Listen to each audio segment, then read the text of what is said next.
নবী মুহাম্মদুর রাসূলুল্লাহ সাল্লাল্লাহু আলাইহি ওয়াসাল্লাম বলছেন, হে আমার উম্মতেরা, তুমি তোমার জীবনে অন্যায় করেছো, পাপ করেছো, ভুল করেছো। আর এই অন্যায় করার কারণে, পাপ করার কারণে তোমার অন্তরটা কালো হয়ে গেছে, অন্ধকারময় হয়ে গেছে। চিন্তা করো না, জীবনে অন্যায় করেছো, অন্যায় করার কারণে অন্তরটা খারাপ হয়ে গেছে, চিন্তা করো না। আমি নবী মুহাম্মদুর রাসূলুল্লাহ সাল্লাল্লাহু আলাইহি ওয়াসাল্লাম, আমি সমস্যার সমাধান নিয়ে আল্লাহ পাক আমাকে দুনিয়ার জমিনে পাঠিয়েছে। তুমি এই যে সমস্যার মধ্যে পড়ে আছো, তুমি একবার আমি নবী মুহাম্মদুর রাসূলুল্লাহ সাল্লাল্লাহু আলাইহি ওয়াসাল্লাম আমার কাছে জানতে চাও, আমার কাছে সওয়াল উঠাও যে হে রাসূল, আমার অন্তরটা খারাপ হয়ে গেছে। না জানা অবস্থায় দিনের পর দিন অন্যায় করে, দিনের পর দিন পাপ করে, খারাপ কাজ করে আমি আমার অন্তরটাকে খারাপ করে ফেলেছি। এখন এই অন্তরটাকে যদি পরিষ্কার করতে চাই, এখন এই অন্তরটাকে যদি সাফ করতে চাই, তো আমার এখন উপায় কি, আমার রাস্তা কি? নবী মুহাম্মদুর রাসূলুল্লাহ বলছেন, লিকুল্লি শাইইন সিকালাতুন ও সিকালাতুল কুলুব যিকরুল্লাহ। প্রত্যেকটা জিনিসের পরিষ্কার করার জন্য একটা করে যন্ত্র আছে, একটা করে উপায় আছে। প্রত্যেক জিনিস দুনিয়ার জমিনে যদি লোহার উপরে জং পড়ে যায়, অন্যান্য জিনিসের উপরে যদি মরিচা ধরে যায়, খারাপ হয়ে যায়, নোংরা পড়ে যায়, জঞ্জালে আবর্জিত হয়ে যায়, এই সমস্ত জিনিসকে পরিষ্কার করার জন্যে একটা করে উপায় আছে, ডিটারজেন্ট পাউডার আছে। রাসূলুল্লাহ সাল্লাল্লাহু আলাইহি ওয়াসাল্লাম বলতেন, অসিকালাতুল কুলুব যিকরুল্লাহ। এই কলব, এই অন্তরকে পরিষ্কার করার যে রাস্তা, অন্তরকে পরিষ্কার করার যে যন্ত্র, সেটা হলো আল্লাহর জিকির, সেটা হলো আল্লাহর জিকির। আল্লাহর জিকির দিয়ে, আল্লাহর স্মরণ দিয়ে এই অন্তরটাকে পরিষ্কার করে ফেলতে হবে। আল্লাহর জিকির দিয়ে অন্তরটাকে পরিষ্কার করে ফেলতে হবে। প্রেজেন্ট টাইমে, এই সময়ে অনেক ব্যক্তি এমন কথা বলেন, আজকে ডিজিটাল টাইম এসে গেছে, আজকে সায়েন্সের যুগ চলে এসেছে।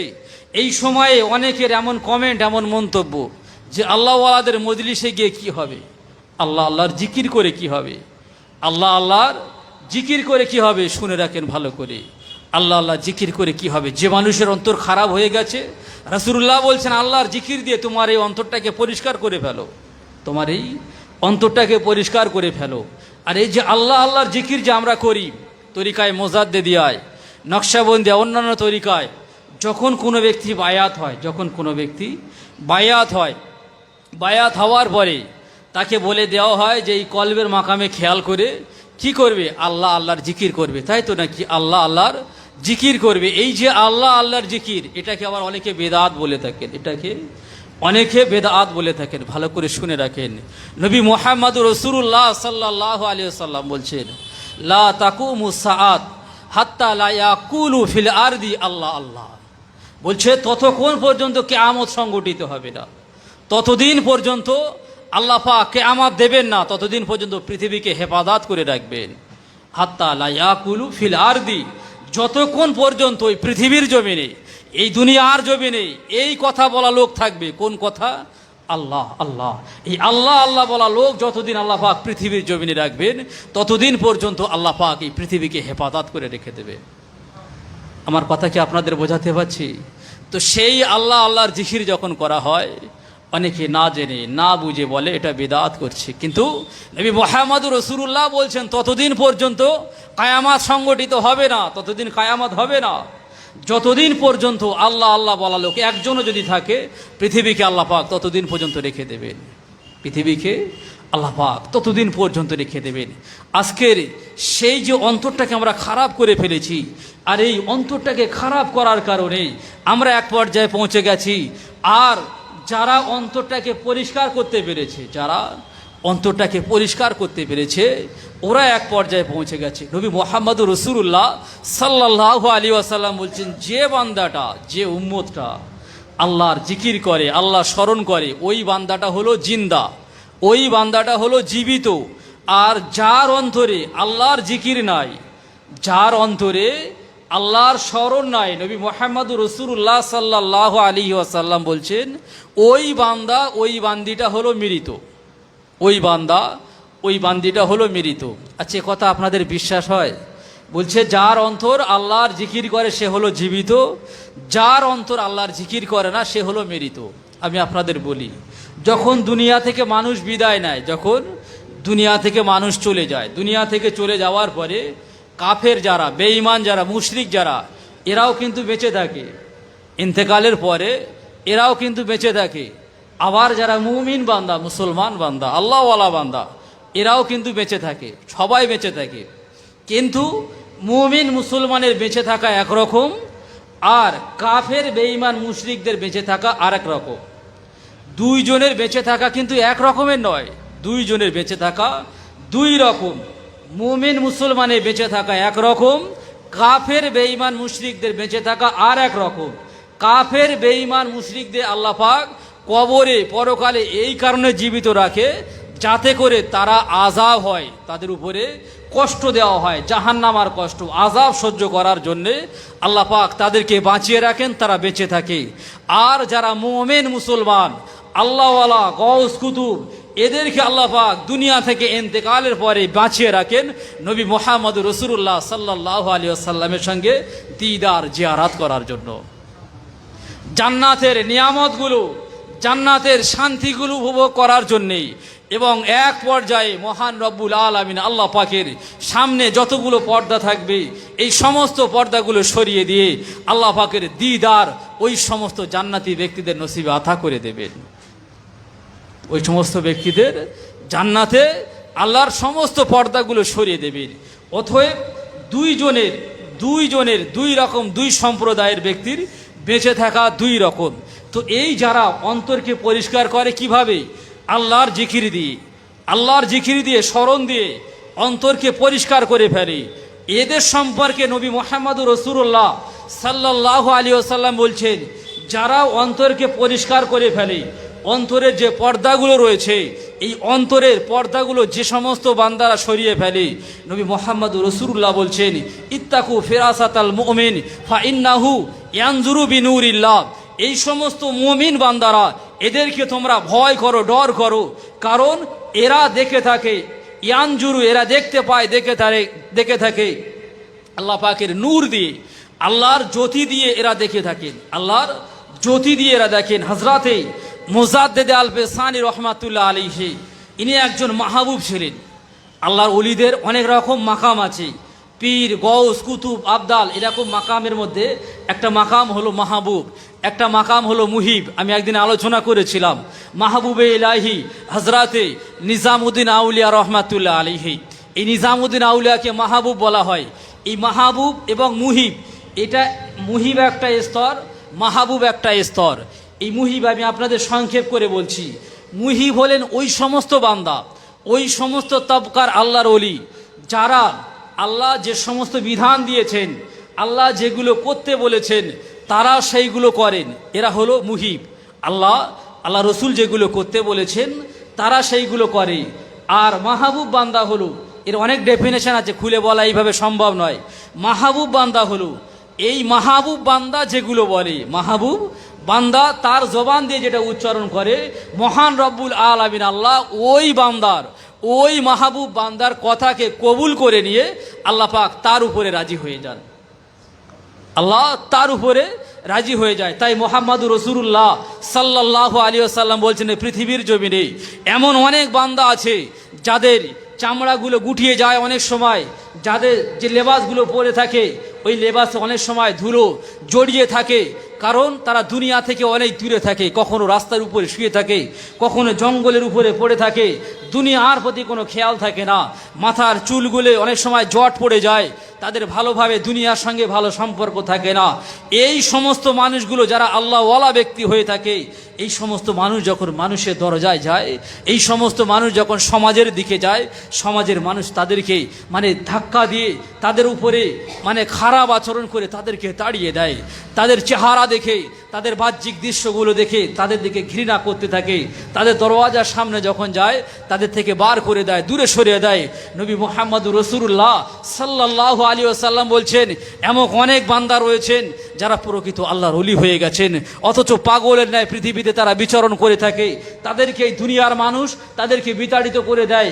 ওই সমস্ত বান্দারা একবার যদি আসমানের দিকে তাদের চোখগুলো তাকায়, একবার যদি আসমানের দিকে তাকায়, আর একবার যদি আল্লাহর কাছে বলে, আল্লাহ দুনিয়ার অমুক বান্দা আমাকে কষ্ট দিয়েছে, শুধু এতটুকু জবান দিয়ে যদি একবার বার করে দেয়, আল্লাহ পাক ওই বান্দার ওসিলা করে এবং ওই বান্দার কথাকে কবুল করে যারা ওই সমস্ত ওলি আল্লাহকে কষ্ট দেবে, আল্লাহ তাদেরকে শেষ করে দেবেন, বরবাদ করে দেবেন, আল্লাহ শেষ করে দেবেন। এই সম্প্রদায়ের মানুষ হলো, তারা হলেন মাহবুব, তারা হলেন মাহবুব বান্দা। তো এই সমস্ত মাহবুব বান্দা যারা হয়েছিলেন তাদের মধ্যে নিজামুদ্দিন আউলিয়া একজন ছিলেন। হযরতে বড় পীর আব্দুল কাদের জিলানী রহমাতুল্লাহ আলাইহি ইনি একজন ছিলেন। এই বড় পীর আব্দুল কাদের জিলানী রহমাতুল্লাহ আলাইহি উনি প্রত্যেক মাসের 10 তারিখ শেষ করে 11 তারিখের রাতে হযরতে বড় পীর আব্দুল কাদের জিলানী রহমাতুল্লাহ আলাইহি মজলিস করতেন। মজলিসে 1000 2000 নয়, 70,000 60,000 এর থেকেও অধিক ব্যক্তি ওই জায়গায় জমায়েত হতেন, ওই জায়গায়, ওই জলসায়, ওই মজলিসে জমায়েত হতেন। হযরতে বড় পীর আব্দুল কাদের জিলানী আল বাগদাদি রহমাতুল্লাহ আলাইহি উনি ওই জায়গায় বায়ান করতেন, বক্তব্য দিতেন।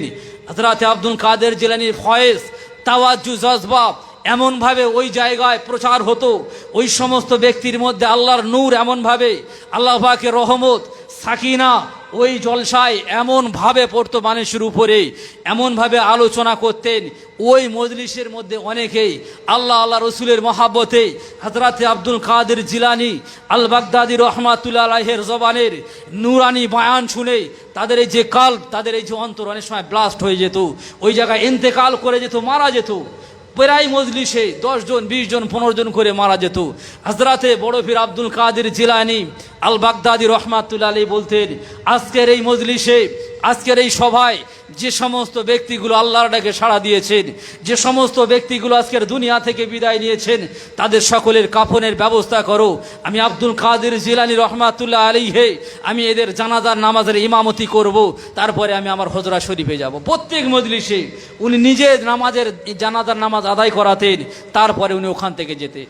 হযরতে বড় পীর আব্দুল কাদের জিলানী বলছেন, আমার এই মজলিসে যারা উপস্থিত হয়, আমার এই মজলিসে যারা উপস্থিত হয়, এই মজলিসে উপস্থিত হওয়া সমস্ত ব্যক্তিকে আমি আব্দুল কাদের জিলানী বলছি, আল্লাহ পাক এদের জীবনে গুনাহ খাতাগুলোকে মাফ করে দেবেন। আল্লাহ এদের জীবনে গুনাহ খাতাগুলোকে মাফ করে দেবেন। শুধু তাই নয়, এই যে খানকা শরীফের মধ্যে এই মজলিসের সামনে দিয়ে আমি আব্দুল কাদের জিলানী আমার উপরে মহাব্বত রেখে এই রাস্তা দিয়ে যারা হেঁটে যাবে, আল্লাহ পাক তাদেরও জীবনে গুনাহ খাতাগুলোকে মাফ করে দেবেন। আল্লাহ তাদেরও জীবনে গুনাহ খাতাগুলোকে মাফ করে দেবেন। ওলিয়া আল্লাহদের মজলিস কতটা গুরুত্বপূর্ণ, এটা শুধু আমি আপনাদেরকে বোঝানোর জন্য বলছি। আল্লাহর ওলিদের মজলিস কতটা গুরুত্বপূর্ণ। যখন আল্লাহর ওলিদের মজলিস হয়, ওই জায়গায় আল্লাহ পাক রহমত, আল্লাহ পাকের সাকিনা ওই জায়গায় ঝরে ঝরে পড়ে। আল্লাহ পাকের রহমত, সাকিনা ওই জায়গায় ঝরে ঝরে পড়ে। আমরা দুনিয়ার মানুষ, আমরা বুঝতে পারি না। আমরা দুনিয়ার মানুষ, আমরা বুঝতে পারি না, এই জন্যে আমরা অনেক রকম খারাপ কথা বলে থাকি। তো সেই রকম একজন মাহবুব ছিলেন হযরতে মুজাদ্দিদ আল পেসানি রহমাতুল্লাহ আলাইহি। যে মুজাদ্দিদ আল পেসানি রহমাতুল্লাহ তরিকা, এই তরিকা শুধু আমাদের এখানে নয়, পৃথিবীর বিভিন্ন কোণে এই তরিকা পৌঁছে গেছে। মুজাদ্দিদ আল পেসানি রহমাতুল্লাহ আলাইহি তার জীবনে যে লিখিত কিতাব মাকতুবাত শরীফ, তাম পৃথিবীর যারা সত্যিকারে বড় বড় ওলামা হযরত আছেন, তারা জানেন যে মাকতুবাত শরীফের কতটা গুরুত্ব, কতটা মাহাত্ম্য। এই যে মাকতুবাত শরীফ আল্লাহ রসুলের দরবারে যে কবুল হয়েছে, তার একটা প্রমাণ আজকে আপনাদের কাছে বলি শোনেন। হযরতে মুজাদ্দিদ আল পেসানি রহমাতুল্লাহ আলাইহি পরে আস্তে আস্তে ওনার পরে হযরতে মাসুম বিল্লাহ রহমাতুল্লাহ আলাইহি যিনি ছিলেন ওনার সন্তান, তারপরে ওই সিলসিলা হযরতে সাইফুদ্দিন রহমাতুল্লাহ আলাইহি, তারপরে হযরতে নূর মোহাম্মদ বদাউনি রহমাতুল্লাহ আলাইহি। এই যে নূর মোহাম্মদ বদাউনি রহমাতুল্লাহ আলাইহি, এনার যে মাজার মোবারক, এনার মাজারটা হলো দিল্লির জমিনে। হযরতে নিজামুদ্দিন আউলিয়া রহমাতুল্লাহ আলাইহির যেখানে মাজার আছে, ওই মাজার থেকে কিছুটা দূরে একটা বড় কবরস্থান আছে। সেই কবরস্থানের একদম শেষ সীমানায় আমি এই মাজার জিয়ারাত করেছি। শেষ সীমানায় হযরতে নূর মোহাম্মদ বদাউনি রহমাতুল্লাহ মাজার মোবারক আছে। তো এই নূর মোহাম্মদ বদাউনি রহমাতুল্লাহ আলাইহির যিনি খলিফা ছিলেন হযরতে মির্জা জানানে মাজহারে শহীদ রহমাতুল্লাহ আলাইহি, এনারও মাজার মোবারক দিল্লির জমিনে আছে। এনারও মাজার দিল্লির জমিনে আছে। তো এই যে মির্জা জানে মাজহারে শহীদ রহমাতুল্লাহ আলাইহি, এনার একজন মুরিদ ছিলেন এবং খলিফা ছিলেন হযরতে কাজী সানাউল্লাহ পানিপতি রহমাতুল্লাহ আলাইহি, যিনি একজন বিখ্যাত তাফসিরের কিতাব লিখেছেন, যে তাফসিরের কিতাব নাম হলো তাফসিরে মাজহারি। এই তাফসিরের কিতাব হযরতে কাজী সানাউল্লাহ পানিপতি রহমাতুল্লাহ আলাইহি লিখেছেন, এবং উনি এই কিতাবটা লিখেছেন ওনার যে শায়েখ, ওনার যে মুর্শিদ মির্জা জানানে মাজহারি শহীদ রহমাতুল্লাহ আলাইহি, তার নামে মাজহারি, তার নামে তাফসিরে মাজহারি এই কিতাব লিখেছেন। এবং এই তাফসিরে মাজহারের এত গুরুত্ব যে আরবের মতো জায়গার ওলামা হাজরাতরা এই তাফসিরকে অনেক গুরুত্ব দিয়েছেন, অনেক সম্মান দিয়েছেন। এরকম একজন ব্যক্তি যিনি পীর ও মাশায়েখ হযরতে মির্জা জানানে মাজহারে শহীদ রহমাতুল্লাহ আলাইহি। তো এই মির্জা জানানে একদিন আপনার কিনা শুয়ে আছেন, ঘুমিয়ে আছেন। তো এমতো অবস্থায় উনি খাবের মধ্যে দেখছেন, স্বপ্নের মধ্যে দেখছেন যে উনি যে স্বপ্নের মধ্যে রাসূলুল্লাহ সাল্লাল্লাহু আলাইহি ওয়াসাল্লামের সঙ্গে ওনার দিদার হলো, রাসূলুল্লাহ সাল্লাল্লাহু আলাইহি ওয়াসাল্লামের সঙ্গে ওনার দিদার হলো। যখন দিদার হয়েছে, আল্লাহ রসুলের এই যে কলব, এই যে অন্তর, ঠিক এই অন্তরের একটুখানি নিচেই হযরতে মির্জা জানানের মাথা মোবারকটা ঠিক ওই জায়গায় রয়েছে। কেতাবে দু রকম এসছে, কোনো জায়গায় বলা আছে কাঁধে মাথা দিয়েছিলেন, আর কোনো জায়গায় বলা হয়েছে এই সিনার একটুখানি নিচে অর্থাৎ বুকে ইনি মাথা দিয়েছিলেন। এমতো অবস্থায় হযরতে নবী মুহাম্মদুর রাসূলুল্লাহ সাল্লাল্লাহু আলাইহি ওয়াসাল্লামের সঙ্গে হুজুরের দিদার হয়ে গেছে। যখন দিদার হয়েছে, একে অপরের সঙ্গে কথা চলছে, একে অপরের সঙ্গে কথা হতে হতে হযরতে মির্জা জানানে মাজহারে শহীদ রহমাতুল্লাহ আলাইহি আপনার আমার নবী হুজুর মুহাম্মদুর রাসূলুল্লাহকে বলতে লাগলেন, ইয়া রাসূলুল্লাহ, ইয়া হাবিবাল্লাহ, হুজুর আমি বড় পিয়াসা, আমি বড় পিপাসার্ত, আপনি আমাকে কিছু পানি পান করান, আমি বড় পিপাসার্ত। উনি যে পিপাসার্ত, উনি যে পিয়াসা হয়ে রয়েছেন, ওটা দুনিয়ার কোনো পানি নয়, ওটা দুনিয়ার কোনো পানির জন্য উনি পিপাসার্ত নয়, তো নবী মুহাম্মদুর রাসূলুল্লাহ সাল্লাল্লাহু আলাইহি ওয়াসাল্লাম ওই সময় একজন ব্যক্তিকে হুকুম করলেন, যাও পানি নিয়ে এসো। যে ব্যক্তিটাকে হুকুম করেছিলেন হযরতে মির্জা জানানে লক্ষ্য করে দেখলেন যে ব্যক্তিটাকে হুকুম করা হয়েছে ওই ব্যক্তিটা অন্য কোনো ব্যক্তি নয়, ওই ব্যক্তিটা হলেন ওনার যিনি পীর সাহেব ছিলেন, ওনার যিনি শায়েখ ছিলেন, ওই শায়েকের সন্তান, ওই পীর সাহেবের সন্তানকে হুকুম করেছে। নবী মুহাম্মদুর রাসূলুল্লাহ বলছেন পানি নিয়ে এসো। তো হযরতে মির্জা জানানে রহমাতুল্লাহ আলাইহি আল্লাহ রসুলকে বলছেন, ইয়া রাসূলুল্লাহ, হাবিবাল্লাহ, হুজুর ইনি হলেন আমার শায়েকের, আমার মুর্শিদের সন্তান, ইনি হলেন আমার পীর সাহেবের সন্তান। পীরের সন্তানের প্রতি আদব কেমন দেখেন, ছোটোখাটো কোনো আল্লাহর ওলি নয়, মস্ত বড় একজন আল্লাহর ওলি। ওই জায়গায় রাসূলুল্লাহ সাল্লাল্লাহু আলাইহি ওয়াসাল্লামের সামনে ওই জায়গায় বলছেন, হুজুর আপনি একে অনুমতি দিলেন, একে হুকুম করলেন, আর উনি হলেন আমার হুজুরের সন্তান। ওর বাড়িতে আমি কত খেয়েছি, ওর বাড়িতে কত গোলামি করেছি, কত জীবন ওনার বাড়িতে পার করেছি অনেকভাবে। তার বাড়ির কাছে, হুজুর এদের কাছে আমরা অনেকভাবে ঋণী হয়ে রয়েছি। আপনি সেই ব্যক্তিকে আপনি আমার জন্য খাস বলেছেন, ইয়া রাসূলুল্লাহ, হাবিবাল্লাহ, হুজুর এটা আমার কাছে যেন কেমন একটা মনে হয়, আদব কেমন দেখেন। মোর্শেদের সন্তানকে এই কথা বলেছেন। তো হযরতে মির্জা জানানে রহমাতুল্লাহ বলছেন, জোর বাড়ি আমার জীবনে কত গোলামি করেছে, আপনি একে হুকুম দিলেন।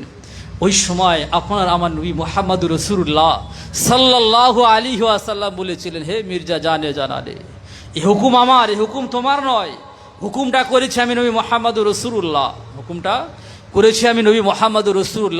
কিন্তু আজ এই জায়গায় আমি নবী মুহাম্মদুর রাসূলুল্লাহ আমার সামনে তুমি যে তোমার মোর্শেদের সন্তানের প্রতি এই যে আদবটা তুমি দেখিয়েছো, আমি নবী মুহাম্মদুর রাসূলুল্লাহ তোমার প্রতি বড় সন্তুষ্ট হয়ে গেছি, এবারে মির্জা জানানে বলছেন, ইয়া রাসূলুল্লাহ, হাবিবাল্লাহ, হুজুর আপনি কি মুজাদ্দিদ আলপে সানি রহমাতুল্লাহ আলাইহিকে চেনেন?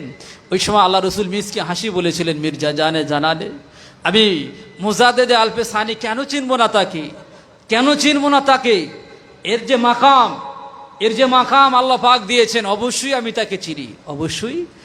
তাকে চিনি। এবার মির্জা জানানে বলছেন, ইয়া রাসূলুল্লাহ, হাবিবাল্লাহ, হুজুর আপনি কি মাকতুবাত শরীফ, যেটা মুজাদ্দিদ আলপে সানি রহমাতুল্লাহ লিখিত কিতাব, এই কিতাব এটা কি আপনি জানেন? ওই সময় আল্লাহ রসুল বলেছিলেন, হে মির্জা জানে জানানি, তোমার যদি এই মাকতুবা শরীফ সম্পর্কে তোমার কিছু এই অবস্থায় যদি জানা থাকে তাহলে তুমি আমার কাছে ব্যক্ত করো, আমার কাছে শোনাও। ওই সময় উনি শোনাতে লাগলেন। যখন শুনিয়ে দিলেন আল্লাহ রসুল সাল্লাল্লাহু আলাইহি সাল্লাম বড় খুশি হলেন এবং খুশি হওয়ার পরে বললেন যে তুমি একবার যে শুনিয়েছো, আর একবার যে কথাগুলো তুমি শুনিয়েছো, আর একবার শোনো। আমি নবী মুহাম্মদুর রাসূলুল্লাহ, এই কথাগুলো শুনতে আমার বড়ই ভালো লাগছে। এই যে মাকতুবা শরীফ, এটা যে আল্লাহ রসুল কবুল করে নিয়েছেন, এটা তার একটা বড় নিদর্শন, এটা হচ্ছে একটা বড় প্রমাণ যে তুমি আর একবার শোনাও, আমার শুনতে বড় ভালো লাগছে। এটা হলো সেই তরিকাকে আফজাল করি আল্লাহ পাক আপনার আমার নসিবে আতা করে দিয়েছেন। সেই তরিকার মধ্যে আল্লাহ পাক আপনাকে আমাকে রেখে দিয়েছে। আমাদের কি করতে হবে? সেই আল্লাহকে পাওয়ার জন্য চেষ্টা করতে হবে। আল্লাহকে পাওয়ার রাস্তা কিন্তু একটা নয়, আল্লাহকে পাওয়ার অনেক রাস্তা রয়েছে। তাই আল্লাহ পাক বলেছেন, আল্লাযীনা জাহাদু ফিনা লানাহদিয়ান্নাহুম সুবুলানা। আল্লাহ পাক বলছেন, যে বান্দাটা জেহাদ করে, আমার রাস্তায় যে বান্দাটা জেহাদ করে, আমি আল্লাহ আমাকে পাওয়ার জন্যে, আমি আল্লাহ আমাকে খুশি রাজি করার জন্য যে বান্দাটা জেহাদ করে, লানাহদিয়ান্নাহুম সুবুলানা। এই সুবুলানা কথার অর্থ হলো অনেক রাস্তা। এটা হলো বহু বচন, আরবি থেকে জুমা বলা হয়, ইংলিশেকে প্লুরাল নাম্বার বলা হয়। এর অর্থ হলো বহু বচন, আর এর এক বচন হলো সাবিল কথার অর্থ হলো রাস্তা, অর্থাৎ একটা রাস্তা। আর সুবুলানা হলো বহু বচন, এর অর্থ হলো অনেক রাস্তা। আমি আল্লাহ আমাকে পাওয়ার যে অনেক রাস্তা রয়েছে, যে বান্দিটা আমি আল্লাহ আমাকে পাওয়ার জন্য জেহাদ করবে, আমি আল্লাহ আমাকে পাওয়ার জন্য সাধ্য সাধনা করবে, আমি আল্লাহ তার জন্যে আমার পাওয়ার যে সমস্ত রাস্তা রয়েছে আমি আল্লাহ তার জন্য উন্মুক্ত করে দেব, তার জন্য খুলে দেব। আমি আল্লাহ তার জন্যে কি করে দেব? আমি আল্লাহ তার রাস্তা বলে দেব, যে সে যেই পথে যখন চলবে আমি আল্লাহ আমাকে পেয়ে যাবে। তাহলে বোঝা গেল যে আল্লাহকে পাওয়ার রাস্তা একটা নয়, তবে প্রত্যেকটা রাস্তার একটা মেজাজ আছে, প্রত্যেকটা রাস্তার একটা সিস্টেম আছে। প্রত্যেকটা রাস্তা কিন্তু একরকম নয়। অনেকে বলে না, নকশাবন্দিয়া তরিকা কোথায় পেল, ইমোজাদ্দিদিয়া তরিকা কোথায় পেল, কাদিরিয়া কোথায় পেল, চিশতিয়া কোথায় পেল, সোহরাবর্দিয়া কোথায় পেল, এরকম একাজন এক রকম বলে। এর জ্ঞানের কম আছে, ইলমের কম আছে, এ হয়তো এই আয়াতটা ভালোভাবে পড়েনি। এই নকশাবন্দিয়া তরিকা, এটাও আল্লাহকে পাওয়ার একটা রাস্তা। এই চিশতিয়া, এটা আল্লাহকে পাওয়ার একটা রাস্তা। এই মোজাদ্দেদিয়া, এটা আল্লাহকে পাওয়ার একটা রাস্তা। এই কাদেরিয়া, এটা আল্লাহকে পাওয়ার একটা রাস্তা। বিভিন্ন রাস্তা রয়েছে। এই বিভিন্ন রাস্তার মধ্যে দিয়ে যে রাস্তা দিয়ে আল্লাহকে তালাশ করবে, আল্লাহর পথে চলবে, আল্লাহ তার সেই রাস্তাটা দেখিয়ে দেবে, সেই পথের পথিক বানিয়ে দেবে, এবং আল্লাহ পাক তার মাকসুদুল মঞ্জিল পর্যন্ত আল্লাহ পাক তাকে পৌঁছিয়ে দেবে। আমার কথা কি আপনাদের বোঝাতে পারছি? আমাদের কি করতে হবে? জেহাদ করতে হবে। এখন কথা হলো জেহাদ। এই যে কথাটা জেহাদ মানে আমরা জানি যুদ্ধ করা, তাই তো নাকি? জেহাদ মানে যুদ্ধ করা। যুদ্ধ কে করবে? যে মুজাহিদ ব্যক্তি, সেই ব্যক্তি যুদ্ধ করবে। যুদ্ধ হবে জেহাদের ময়দানে কাফেরের বিরুদ্ধে জেহাদ হবে। কাফেরের বিরুদ্ধে জেহাদ হবে, মুশরিকের বিরুদ্ধে জেহাদ হবে, বেঈমানদের বিরুদ্ধে জেহাদ হবে, দ্বীনের দুশমন, ইসলামের দুশমন, ইসলামের শত্রুর বিরুদ্ধে জেহাদ হবে। যে জেহাদের মধ্যে দুই পক্ষ সেখানে থাকবে, আর এক পক্ষ আর এক পক্ষের সঙ্গে যুদ্ধ করবে, জেহাদ করবে। এটা হলো এক ধরনের জেহাদ। এটা হলো জাহিরি জেহাদ, বাহ্যিক জেহাদ। যে জেহাদ ময়দানে হবে, একে অপরের সঙ্গে সামনাসামনি দ্বীনের জন্য, ইসলামের জন্য, কোরআনের জন্য লড়াই করবে, যুদ্ধ করবে, জেহাদ করবে। এটা হলো জাহিরি জেহাদ। আর একটা জেহাদ হলো, সেটা হলো বাতিনি জেহাদ, যেটা হলো আপনার নফসের বিরুদ্ধে। সেটা হলো আপনার মধ্যে যে নফস নামক যে শত্রুটা আছে, নফস নামক যে শত্রু দুশমন আপনার মধ্যে আছে, ওই শত্রুর সঙ্গে আপনার জেহাদ। তাই নবী মুহাম্মদুর রাসূলুল্লাহ সাল্লাল্লাহু আলাইহি ওয়াসাল্লাম অনেক সময় জেহাদ করে আসার সময় সাহাবীদেরকে বলতেন, হে আমার সাহাবীরা শুনে রেখে দাও, রজাআনা ইলাল জেহাদিল আসগার, এই রজানা মিনাল জেহাদিল আসগার ইলাল জেহাদিল আকবর, আমরা ছোট জেহাদ থেকে ফিরে এসেছি। আমরা জেহাদিল আসগার অর্থাৎ ছোট জেহাদ থেকে ফিরে এসেছি ইলাল জেহাদিল আকবর। এবার আমাদেরকে বড় জেহাদের প্রস্তুতি নিতে হবে, বড় জেহাদের দিকে আমাদেরকে ধাবিত হতে হবে। সাহাবায়ে কেরামরা সওয়াল করতেন, ইয়া রাসূলুল্লাহ, হাবিব আল্লাহ, হুজুর এত বড় জেহাদের ময়দান থেকে চলে আসলাম, এত বড় জেহাদের ময়দান থেকে চলে আসলাম, কত আপনার সাহাবী ইসলামের জন্য, দ্বীনের জন্য হাতগুলোকে জেহাদের ময়দানে বিলিয়ে দিয়েছে, পা শহীদ করে দিয়েছে, রক্তগুলোকে ঝরিয়ে দিয়ে তাদের জীবনকে শহীদ করে দিয়ে চলে এসেছে। এত বড় জেহাদ হলো, আর সেই জেহাদে আমাদের ফাতাহ হলো, আমাদের জয় হলো। ইয়া রাসূলুল্লাহ, হাবিব আল্লাহ, হুজুর এই জেহাদ তাহলে বড় জেহাদ নয়? এই যে জেহাদ করেছে তো বড় জেহাদ নয়?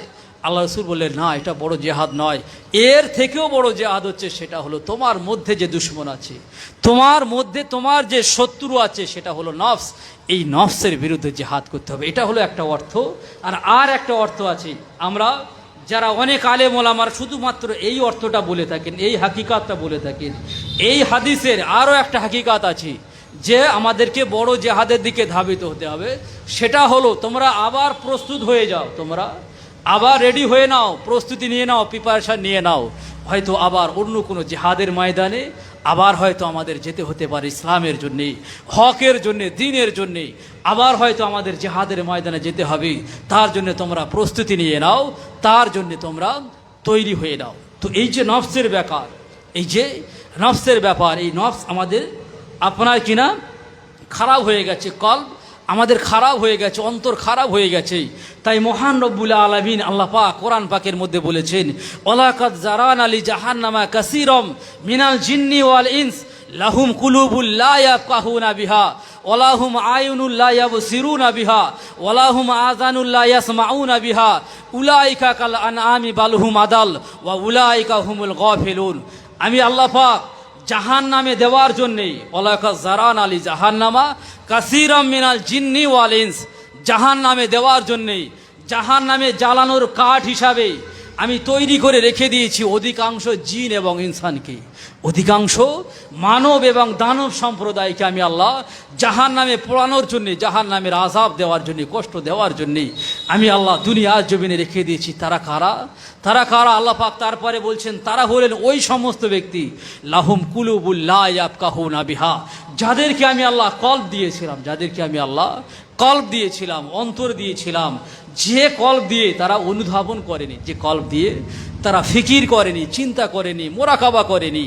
আল্লাহ পাক বলছেন যে তোমরা মুরাকাবা করো, মুশাহাদা করো, তোমরা মুরাকাবা করো, মুশাহাদা করো। ওয়ায়াতাফাক্কারুনা ফি খালকিস সামাওয়াতি ওয়াল আরদ, তোমরা ফিকির করো, মুরাকাবা করো, মুশাহাদা করো যে আমি আল্লাহ কিভাবে আসমান বানালাম, আমি আল্লাহ কিভাবে জমিনকে ক্রিয়েট করলাম, পয়দা করলাম, এই তামাম সৃষ্টি নিয়ে, এবং আমি আল্লাহ কি করতে পারি, আমি আল্লাহ আমার সৃষ্টির রহস্য নিয়ে তোমরা কি করো?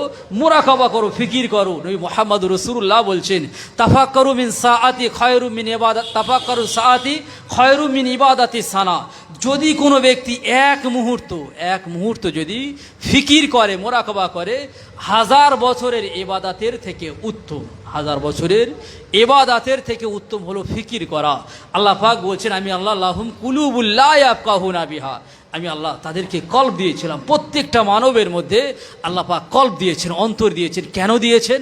এর মধ্যে বিবেক দিয়েছেন। সেই বিবেক দিয়ে আপনাকে বিবেচনা করতে হবে, সেই বিবেক দিয়ে আপনাকে জানতে হবে। মানুষের যখন এই যে কলব খারাপ হয়ে যায়, আমি যাকে বলছিলাম যে মানুষের অন্তরে একটা একটা করে দাগ পড়তে পড়তে একটা সময় কঠিন হয়ে যায়, কালো হয়ে যায়। বুঝবেন কিভাবে যে আপনার অন্তরটা খারাপ হয়ে গেছে? বুঝবেন কিভাবে যে একটা মানুষের অন্তর খারাপ হয়ে গেছে? কারোর কাছে জানতে চাওয়ার দরকার নেই, কারো কাছে প্রশ্ন করার দরকার নেই যে আমার যে অন্তর খারাপ হয়ে গেছে এটা আমি কিভাবে বুঝবো। এই প্রশ্ন কারো কাছে করার দরকার নেই, কারণ এই প্রশ্নের জবাব যুগের আউলিয়ায়ে কেরামেরা দিয়েছেন, জামানার বড় বড় হাক্কানি আলিমেরা দিয়েছেন, আলিমে রব্বানিরা দিয়েছে, যুগের বড় বড় ওলামা হযরত ওলামায়ে কেরামরা দিয়েছেন। যখন দেখবেন কোনো ব্যক্তি হারাম